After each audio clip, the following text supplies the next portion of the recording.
Friends, एक LED monitor है जो रिपेयर होने के लिए आया है। इसमें प्रॉब्लम तो ऐसे कुछ नहीं है, डिस्प्ले प्रॉपर आ रहा है। बट इसमें जो रिपेयर करना है मुझे, ये देखिए कॉर्नर पर डस्ट दिख रही है, तो ये डस्ट हमें क्लीन करना है। तो ये डस्ट बाहर से नहीं है, अंदर से है।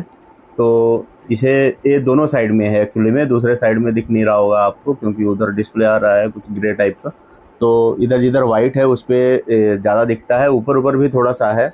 तो इसको क्लीन करेंगे। पूरा वीडियो देखिए। अगर आपके मॉनिटर में या टीवी में डस्ट है तो आप इजीली घर खुद ही इसको साफ़ कर सकते हैं। तो इसमें यही देखना होता है कि हमें बिल्कुल पैनल खोलना और पैक करना तरीके से आना चाहिए, नहीं तो पैनल टूट जाएगा।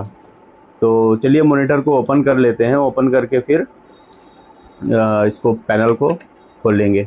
और चैनल पर आप नए हैं, अभी तक आपने चैनल सब्सक्राइब नहीं किया है तो प्लीज़ सब्सक्राइब कर लें, क्योंकि रिपेयरिंग की बहुत सारी वीडियोस हम आपके लिए लेकर आते हैं। तो यहाँ पर देखिए बैक कवर निकाल लिया। अब एलवीडीएस केबल और सारी चीज़ें, इसका जो बैक लाइट का कनेक्टर है सब निकाल लेंगे। अब यहाँ पर हम देखिए ये जितने लॉक दिख रहे हैं इनको अनलॉक करेंगे तो ये मेटल का बेजल हमारा निकल जाएगा और उसके बाद हम ग्लास निकाल पाएंगे पैनल को। तो यहाँ पर देखिए मैंने मेटल का बेजल निकाल दिया है। अब हमें और इससे ज़्यादा नहीं खोलना है, बस यही क्लीन करना है। तो क्लीन करने के लिए कोई सॉफ्ट क्लॉथ ले लें या टिश्यू ले लें। अगर हार्ड रहेगा तो ये रिफ्लेक्टर पर स्क्रैच आ जाएगा, जो कि जब आप ऑन करेंगे तो उसमें दिखेगा। तो फिर आपको रिफ्लेक्टर चेंज ही करना पड़ेगा। और यहाँ पर ग्लास पर भी डस्ट होती है और इस पर चिपक भी जाती है, तो इसे हम कॉलिन से साफ़ कर सकते हैं। बहुत ज़्यादा इसमें देखना है स्केलर बोर्ड में ना लगने पाए, नहीं तो शॉर्टिंग हो सकती है।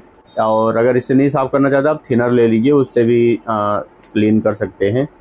तो यहाँ पर देखिए बिल्कुल दोनों चीज़ें क्लीन हो गई हैं।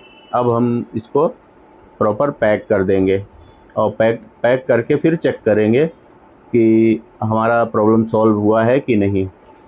तो अब देखिए यहाँ पर हमें बेजल लगाना है मेटल वाला, और इसमें ये देखना है कि जो हमने पैनल लगाया हुआ है वो ज़रा सा बाहर ना हो, नहीं तो जो मेटल का बेजल है उससे दब के टूट जाएगा।